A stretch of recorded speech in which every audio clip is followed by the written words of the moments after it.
ಓಂ ಶಾಂತಿ. ದೇಹಿ ಅಭಿಮಾನಿಯಾಗುವ ಅಭ್ಯಾಸ ಮಾಡಿ. ಈ ಅಭ್ಯಾಸದಿಂದಲೇ ನೀವು ಪುಣ್ಯಾತ್ಮರಾಗಲು ಸಾಧ್ಯವಾಗುತ್ತದೆ. ದೇಹದ ಅಭಿಮಾನವಿದ್ದರೆ ತಂದೆಯನ್ನು ನೆನಪು ಮಾಡಲು ಸಾಧ್ಯವಿಲ್ಲ. ದೇಹಿ ಅಭಿಮಾನಿಯಾಗುವ ಗುಣ ಒಬ್ಬ ತಂದೆಯ ಹತ್ತಿರ ಮಾತ್ರ ಇದೆ, ಏಕೆಂದರೆ ಅವರು ಸ್ವಯಂ ಸದಾ ದೇಹಿಯಾಗಿದ್ದಾರೆ, ಶ್ರೇಷ್ಠವಾಗಿದ್ದಾರೆ. ಈ ಗುಣ ಅಥವಾ ಕಲೆ ಮನುಷ್ಯರಿಗೆ ಬರಲು ಸಾಧ್ಯವಿಲ್ಲ.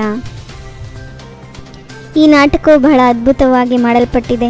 ಎಲ್ಲರೂ ತಮ್ಮ ತಮ್ಮ ಪಾತ್ರವನ್ನು ಅಭಿನಯಿಸುತ್ತಿದ್ದಾರೆ. ಇದನ್ನು ತಿಳಿದ ಕಾರಣವೇ ನೀವು ಮಕ್ಕಳು ಸದಾ ಹರ್ಷಿತರಾಗುತ್ತೀರಿ. ತಂದೆಯು ಮಕ್ಕಳಿಗೆ ಮೊಟ್ಟ ಮೊದಲು ನಾವು ಆತ್ಮರಾಗಿದ್ದೇವೆ, ಈ ಶರೀರವಲ್ಲ ಎಂದು ಅಭ್ಯಾಸ ಮಾಡಿ ಎಂದು ತಿಳಿಸುತ್ತಾರೆ. ಆಗಲೇ ಪರಮಾತ್ಮನನ್ನು ನೆನಪು ಮಾಡಲು ಸಾಧ್ಯವಾಗುತ್ತದೆ. ನಾನು ಆತ್ಮ ಶಿವ ತಂದೆಯ ಮಗುವಾಗಿದ್ದೇನೆ. ಪ್ರತಿಯೊಂದು ಮಾತಿನ ಅಭ್ಯಾಸವಿರಬೇಕು. ನೀವು ಯಾವಾಗ ತನ್ನನ್ನು ಆತ್ಮನೆಂದು ಪಕ್ಕಾ ನಿಶ್ಚಯ ಮಾಡಿಕೊಳ್ಳುತ್ತೀರೋ ಆಗ ತಂದೆಯು ನೆನಪು ಪಕ್ಕಾ ಇರುತ್ತದೆ. ತನ್ನನ್ನು ಆತ್ಮನೆಂದು ತಿಳಿದು ತಂದೆಯನ್ನು ನೆನಪು ಮಾಡುವುದರಿಂದಲೇ ಆಸ್ತಿಯು ಸಿಗುತ್ತದೆ. ಆತ್ಮಾಭಿಮಾನಿಯಾಗುವಂತಹ ಶಿಕ್ಷಣವನ್ನು ಈ ಸಮಯದಲ್ಲಿಯೇ ತಂದೆಯು ತಿಳಿಸುತ್ತಾರೆ. ಈಗ ನಿಮ್ಮ ಆತ್ಮವೇ ತಮೋ ಪ್ರಧಾನವಾಗಿದೆ, ಮೊದಲು ಸತೋ ಪ್ರಧಾನವಾಗಿತ್ತು.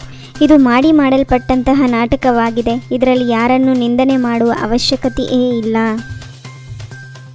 ಆತ್ಮಾಭಿಮಾನಿಗಳಾಗುವುದರಿಂದ ತಂದೆಯು ನೆನಪು ಮತ್ತು ಆಸ್ತಿಯ ನೆನಪು ಬರುತ್ತದೆ. ಆಸ್ತಿಯು ನೆನಪಾಗುವುದರಿಂದ ಪವಿತ್ರರೂ ಸಹ ಆಗುತ್ತೀರಿ, ದೈವಿ ಗುಣಗಳು ಸಹ ಧಾರಣೆಯಾಗುತ್ತದೆ. ಯಾರಿಗೆ ಸಮಯವಿರುತ್ತದೆಯೋ ಅವರು ತಂದೆಯ ಬಳಿ ಪುರುಷಾರ್ಥವನ್ನು ಮಾಡಲು ಬರುತ್ತಾರೆ. ತಂದೆಯು ಯಾರನ್ನು ದೂಷಿಸುವುದಿಲ್ಲ. ನೀವು ಪತಿತರಿಂದ ಪಾವನರಾಗಲೇಬೇಕಾಗಿದೆ. ತಂದೆಯು ನಿಮ್ಮನ್ನು ಎಷ್ಟೊಂದು ಬುದ್ಧಿವಂತರನ್ನಾಗಿ ಮಾಡುತ್ತಾರೆ. ಈ ಸೃಷ್ಟಿ ಚಕ್ರವು ಹೇಗೆ ಸುತ್ತುತ್ತದೆ ಮುಂತಾದ ಶಿಕ್ಷಣವು ಸಿಗುವುದರಿಂದ ನೀವು ಸುಧಾರಣೆಯನ್ನು ಹೊಂದುತ್ತೀರಿ. ವಾನಪ್ರಸ್ಥವೆಂದರೆ ಶಬ್ದದಿಂದ ದೂರವಾಗಿ ಮೂಲವತನಕ್ಕೆ ಹೋಗುವುದಾಗಿದೆ. ಅಲ್ಲಿ ಎಲ್ಲ ಆತ್ಮರು ನಿವಾಸ ಮಾಡುತ್ತಾರೆಂದಾಗ ವಾನಪ್ರಸ್ಥಿತಿಯಾಗುತ್ತದೆ. ಎಲ್ಲರೂ ಮನೆಗೆ ಹೋಗಬೇಕಾಗಿದೆ. ತಂದೆಯು ತನ್ನನ್ನು ಆತ್ಮನೆಂದು ತಿಳಿದು ನನ್ನನ್ನು ನೆನಪು ಮಾಡಿ, ಇದರಿಂದ ನೀವು ಪಾವನರಾಗಿ ಬಿಡುತ್ತೀರಿ. ಈ ಸಂದೇಶವನ್ನು ಎಲ್ಲರಿಗೂ ತಲುಪಿಸುವ ಸೇವೆಯನ್ನು ಮಾಡಬೇಕು. ತಂದೆಯ ಗಮನವೂ ಸಹ ಸೇವಾದಾರಿ ಮಕ್ಕಳ ಕಡೆ ಇರುತ್ತದೆ. ಅವರೇ ಹೃದಯವನ್ನು ಏರುತ್ತಾರೆ. ಸೇವಾಭಂಗವನ್ನು ಮಾಡುವವರು ತಂದೆಯ ಹೃದಯವನ್ನು ಏರಲು ಸಾಧ್ಯವಿಲ್ಲ. ಪ್ರಜಾಪಿತ ಬ್ರಹ್ಮರವರ ಬೇಹದ್ದಿನವರಾಗಿದ್ದಾರಲ್ಲವೇ, ಮಕ್ಕಳನ್ನು ದತ್ತು ಮಾಡಿಕೊಳ್ಳುತ್ತಾರೆ. ಶಿವತಂದೆಯು ದತ್ತು ಮಾಡಿಕೊಳ್ಳುವುದಿಲ್ಲ, ಅವರಿಗೆ ಸದಾ ಮಕ್ಕಳೇ ಆಗಿದ್ದಾರೆ. ತಂದೆಯ ಮಹಾವಾಕ್ಯವಾಗಿದೆ, ಎಲ್ಲ ಆತ್ಮಗಳ ತಂದೆಯು ಒಬ್ಬರೇ ಆಗಿದ್ದಾರೆ. ಅವರಿಗೆ ಅಣ್ಣ ಎಂದು ಕರೆಯಲಾಗುತ್ತದೆ. ಇವರು ಭಾಗ್ಯಶಾಲಿ ರಥವಾಗಿದ್ದಾರೆ. ಸ್ವಲ್ಪ ಸಮಯವನ್ನು ನೆನಪು ಮಾಡಲು ತೆಗೆಯಬೇಕೆಂದು ತಂದೆಯು ಹೇಳುತ್ತಾರೆ. ಇದರಲ್ಲಿ ಪರಿಶ್ರಮ ಪಡಬೇಕಾಗಿದೆ. ಆಶೀರ್ವಾದದ ಮಾತಿಲ್ಲ, ಇದು ವಿದ್ಯೆಯಾಗಿದೆ. ಜ್ಞಾನವು ಒಂದೇ ಬಾರಿ ಸಿಗುತ್ತದೆ. ಇದು ಅವ್ಯಭಿಚಾರಿ ಜ್ಞಾನವಾಗಿದೆ. ಇದರ ಪ್ರಾರಬ್ಧವು ಅರ್ಧಕಲ್ಪದವರೆಗೆ ನಡೆಯುತ್ತದೆ, ನಂತರ ಅಜ್ಞಾನ.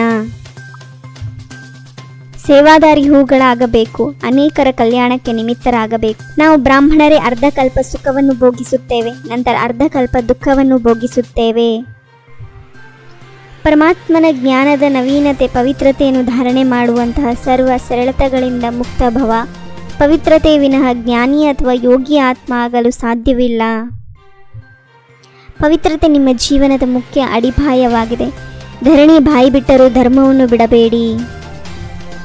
ಓಂ ಶಾಂತಿ. 21 ಜನ್ಮಕ್ಕಾಗಿ 21 ಪರಮಾತ್ಮನ ಮಹಾವಾಕ್ಯವನ್ನು ಆಲಿಸಿ. ತಮ್ಮದೇ ಆದಂಥ ಈ ಚಾನಲ್ಗೆ ಲೈಕ್ ಮಾಡಿ, ಶೇರ್ ಮಾಡಿ, ಸಬ್ಸ್ಕ್ರೈಬ್ ಆಗೋದನ್ನು ಮರೆಯಬೇಡಿ. ಓಂ ಶಾಂತಿ.